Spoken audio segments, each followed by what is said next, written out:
Hello, everybody. Welcome to M Live's state finals prediction show for high school football.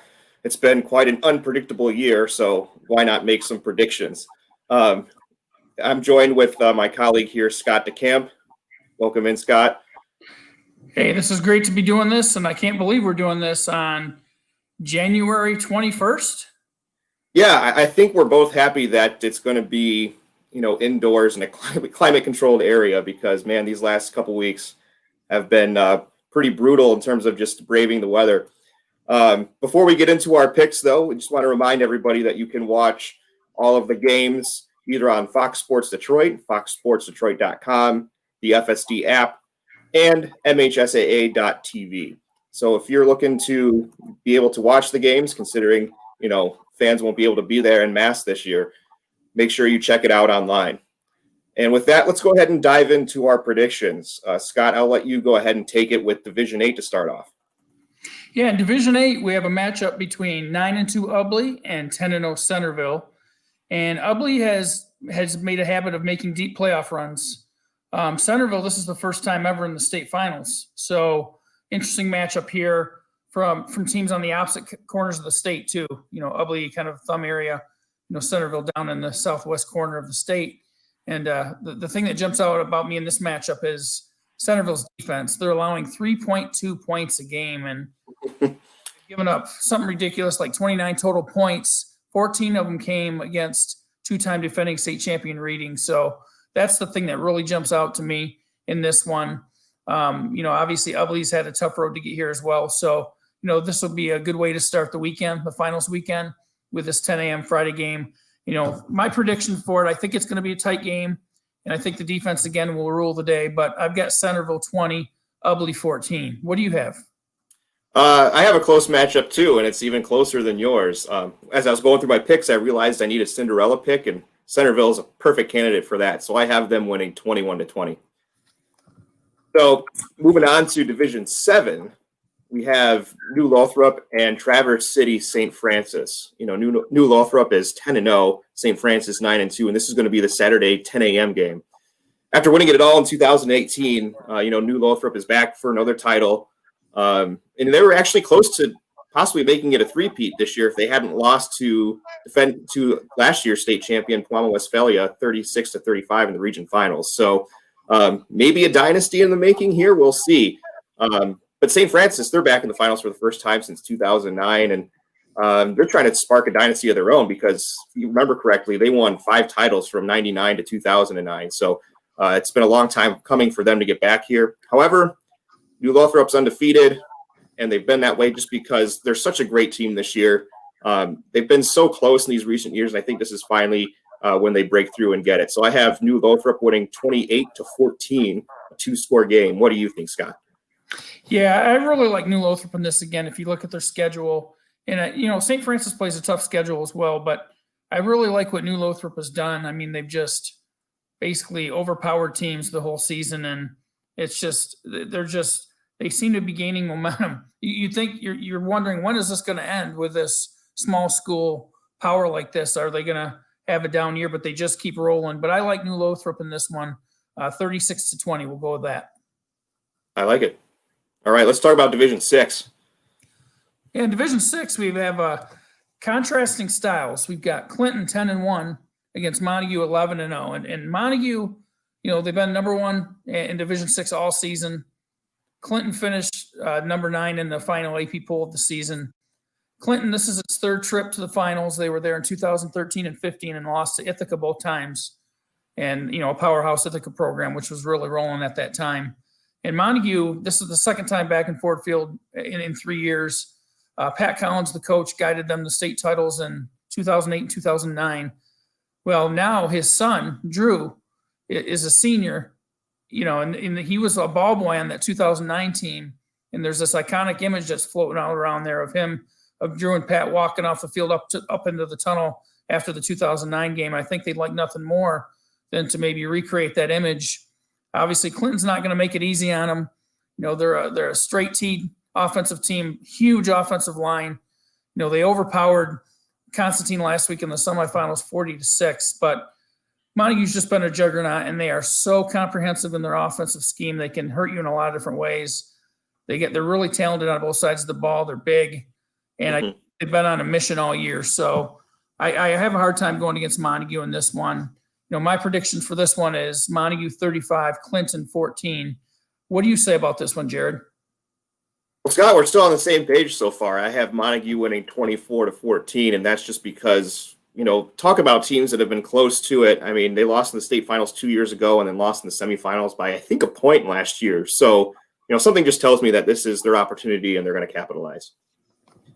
So I guess we move on to Division 5 now, and we have Grand Rapids Catholic Central, the team that won the Division 4 state title last year at 10-0, going against 11-0 Frankenmuth. This game's going to be Saturday at 4:30.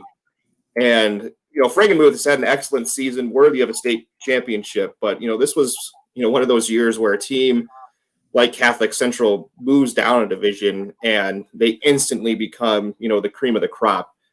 They're just a juggernaut. They have way too much experience, I think, for anybody in Division 5 to handle. You got Joey leading the way at quarterback. You got Jace at wide receiver. And there's just guys on the line, on defense that do things really well. They're just too talented and deep, I think, to get beaten this one. So I think I'm most confident about this pick, actually, out of all of the games that are going to happen. And I have Grand Rapids Catholic Central winning a high-scoring affair, 42-28. What do you think, Scott? Yeah, Frankenmuth has been really impressive this year. I mean, you just look at their scores and their schedule, and they got a good tradition as well. So it's not like they're a Johnny-come-lately, but, they're in the final. Right. But, unfortunately for them, they're running into an absolute juggernaut, a team that could compete well up into the higher divisions, I believe. Maybe not win it all, but they could compete with a lot of those teams, certainly divisions, maybe 2, on down through 4. And I still like Grand Rapids Catholic Central in this one. I've got them beating Frankenmuth 35-21. All righty. Let's talk about Division 4 now. So Division 4, we've got another interesting matchup with Detroit Country Day 8-2 taking on Cadillac, also 8-2. The thing that jumps out at me on this one is Cadillac. I mean, I really ate some serious crow last week because I predicted them to just get blown off the field at Edwardsburg, which I don't think that was too, far out there in that prediction, but because Edwardsburg was really good, but Cadillac traveled all the way down there and they got it done. They pulled what I think is the biggest upset of the playoffs and got it done. And now they're in Ford Field and, they're facing a tough Country Day team, which I'm sure is really hungry after last year. They lost to Grand Rapids Catholic Central, in a blowout. And I think that surprised people, the margin of that. But, they've got some key pieces back, including, their tackle Tierney, who's going to Northwestern. And I just really like Country Day in this matchup. And I mean, it's not that I'm downing Cadillac because I learned my lesson last week, but I have to go with Country Day on this one. But I think it's a fairly tight game. My prediction is Country Day 22, Cadillac 14. What about you, Jared? Yeah, well, I mean, I agree with you on Cadillac, kind of surprising everybody last week. I didn't pick them to beat Edwardsburg, and this is their first state finals appearance. However, I just think Country Day, this team is destined to finally take their spot at the top of the mountain. After winning state championships in 95 and 99, they've gone 0-5 in state title games since then. So they're trying to break that Ford Field curse.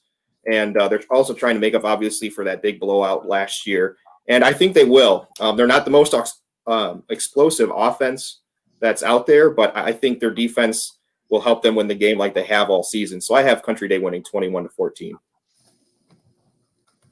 And moving on to Division 3 now.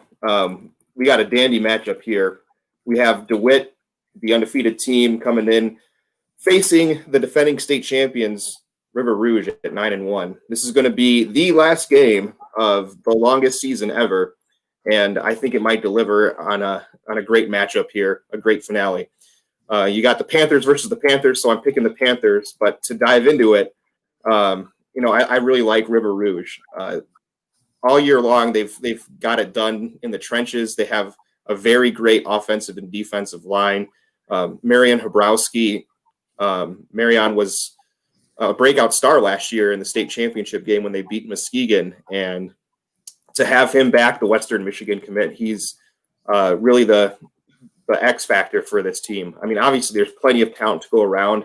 They have at least a dozen players going on to play college on that River Rouge team. So, nothing against DeWitt because they have, Tyler Holtz, a fantastic quarterback who's passed for over 2,100 yards and 30 touchdowns this season, and maybe just one interception as well. So, it could be a shootout, but I like River Rouge winning this one 35-24. What say you, Scott? Well, I covered River Rouge last year against Muskegon, and I was just thoroughly impressed with just, coaches that you talk to. Sometimes you'll say they've got some dudes. Well, they had some dudes for sure. They were really impressive physically, but equally as impressive with how they played the game, and just you could just tell how motivated and hungry they were. They totally played like it. And my question about this year's team, which is obviously very talented again, will they be quite as hungry as they were last year? Maybe, maybe not. I mean, maybe because maybe it's new kids and they want their spot, their time to shine too. But I saw DeWitt last 2 years. I saw them last week, and in the semifinals they beat Muskegon. And there's just something about this DeWitt team, and I think it is one of the best DeWitt teams that has gone through that community. I don't know. There's just something about them. I just have that feeling that it's their time, and that's not to say they're not talented. They are. They're plenty talented. But I just like them in this matchup. There's something about them. I'm going to go DeWitt 21, River Rouge 14. All right, we finally part ways with our predictions. I actually did pick DeWitt at the very beginning of the playoffs, but River Rouge, I mean, they've proved themselves time and again, and I can't doubt them anymore. So that's why I'm sticking with those guys. But moving on to Division II, we have Muskegon Mona Shores back to try and defend their state championship. They're 11-0, and they're taking on a Warren De La Salle team that they lost to in 2018. Warren De La Salle, though, comes in at 7-4 because they entered the playoffs with a 2-4 record. However, all of that is far behind them. That feels like ages ago to this team. Dan Roan has done a great job of coming into that program after a very tumultuous time for it, after the hazing scandal last year that canceled De La Salle's playoffs. So not only have they had to endure the pandemic like everyone else, but they're also trying to, rebuild their image after last year's incident. So they have plenty to play for here. And I think they're going to give Mona Shores a great game. But at the end of the day, this is Mona Shores. And they always find ways to win. And it also really, really helps to have a guy like Brady Rose, who's the Michigan High School Football Player of the Year. That kid can do everything on the football field that you need him to. He doesn't have the size to be an offensive lineman, but I'm sure he would line up there if the coach asked him to. He's just one of those tough as nails kids who really can galvanize a team and really get them going. And they've been rolling really well ever since he's taken over for them. So I like Mona Shores to defend their title, but I think it's going to be closer than people expect. I have Mona Shores winning by a field goal, 24-21. What do you think, Scott? Well, I also expect it to be close, but a big part of that is because it seems like that's all Mona Shores does is play close games in the playoffs. True.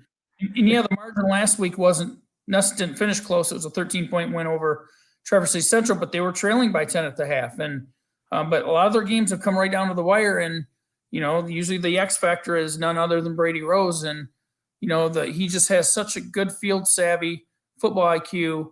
He just is always in the right spot. It's uncanny how he's always right where he needs to be to make that play to turn the game. And I just kind of expect that to happen one more time. I really do like Coach Roan, what he's done in his career. He's a proven winner, and he's doing it already at De La Salle, even though they had that rough start. But that was a little misleading too. They were 2-4 in the regular season, but they lost, I believe, in double overtime to Brother Rice, and they lost by 4 to Catholic Central. So, you could argue that they could have been 4-2, and then maybe it's a different, narrative going into the playoffs. But, I think it's going to be a really good game. There's so much familiarity on both sidelines. You've got Dan Roan being a Muskegon native. He's friends with Matt Koziak. They communicate all the time. The defensive coordinator for Mona Shores is David Check. He was an assistant and the defensive coordinator for Dan Roan at West Catholic. Todd Conrad, who's the AD at Mona Shores, he was a coach on the staff for Roan. There's just a lot of connections here. And at the end of the day, I think it's going to be a really hard-hitting game. It's going to be an intense game. And De La Salle might even be leading into the second half or in the second half, but I still am looking for number 22 of Mona Shores to pull him through. And until I'm proven otherwise, that's the way I got to go. So I'm going Mona Shores 30, De La Salle 23. All right. Yeah, I love these games that have all these connections and historical undertones to them. It's going to be a very exciting one to watch. And let's move on now to Division One. This is the Saturday matinee at 1 p.m. and we have Davidson undefeated at 11-0 and West Bloomfield at 10-1. Davidson, obviously the defending champion here, and West Bloomfield, they were in the championships back in 2017. And if you remember, they lost one of the strangest state title games ever when they lost 3-2 to Clarkston. So they're still looking for their first title. And I guess there's no better way to do it than to go through the defending state champions. Davidson, they don't have their quarterback, Brendan Sullivan, anymore, but they've shown that they can still win. And I believe that, Deion Brown Jr. has done a great job stepping in as the new starter. Their running back, Carter, has done a great job all season as their top running back.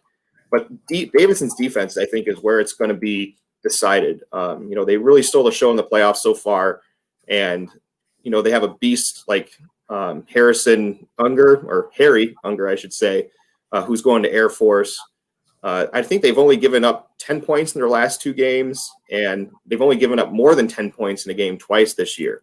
However, don't forget about West Bloomfield's defense. Everyone likes to talk about Donovan Edwards, obviously, because he scored 13 touchdowns in his last three games, the future Michigan running back there. But West Bloomfield's defense has been incredibly impressive this season. They've recorded 5 shutouts, and although they gave up 34 points last week, you have to remember they did shut out Belleville in the first half. They did give up 21 points in regulation. So, the rest of those points were when Belleville was lining up at the 10-yard line. And, when you have a team like that, there's going to be points scored. So I got to give the Lakers a lot of credit here on defense too. And I think they'll be able to really counter what Davidson throws at them offensively. It's going to be a one-score game, in my opinion. And I have West Bloomfield winning 28-20. What do you think, Scott? Well, West Bloomfield is a team that I do the top 50 rankings for M Live, and they're a team that was obviously, both of these teams actually were right up near in the top 5 all season. And you could flip a coin for some of these spots just because they're that close. And on any given day, things can happen. And I did catch some of that West Bloomfield Belleville game, and Belleville was actually, truth be told, my pick to win the state title going into the playoffs, and very talented bunch. I thought there was their time, but West Bloomfield got it done there in double overtime there. And so got to see some of that. And, Donovan Edwards is as advertised. Everyone knows how good he is. He's going to U of M for a reason. And they're just really talented. They're well coached. But I think I've been maybe even more impressed with Davidson, because when Brendan Sullivan left to early enroll at Northwestern, I thought, well, they'll be able to compete and hang around, but I just didn't know how deep they'd be able to go. And sure enough, they took care of Catholic Central, and then they went to Rockford, won at Rockford, shut them right down. And I'm like, man, that defense, they're physical. They just, you can tell they play with a chip on their shoulder. I still feel like they play like they have something to prove. So I have to give Davidson the edge in this one. I'm going Davidson 28, West Bloomfield 27. All right. It's going to be great to see that one play out on the field for sure. I'm really excited for that one. And make sure you stick with M Live throughout this weekend on Friday and Saturday. We're going to have reporters, photographers, video, everything that we can get from, this unusual state title experience. So please stay with us through the weekend and in the days beyond, because we're going to have stories throughout next week as well. For M Live here, I'm Jared Purcell. Scott Decamp joining us. Thanks a lot for being in on this prediction show. We hope you guys enjoy the weekend and you stay safe and healthy. Thank you, everybody.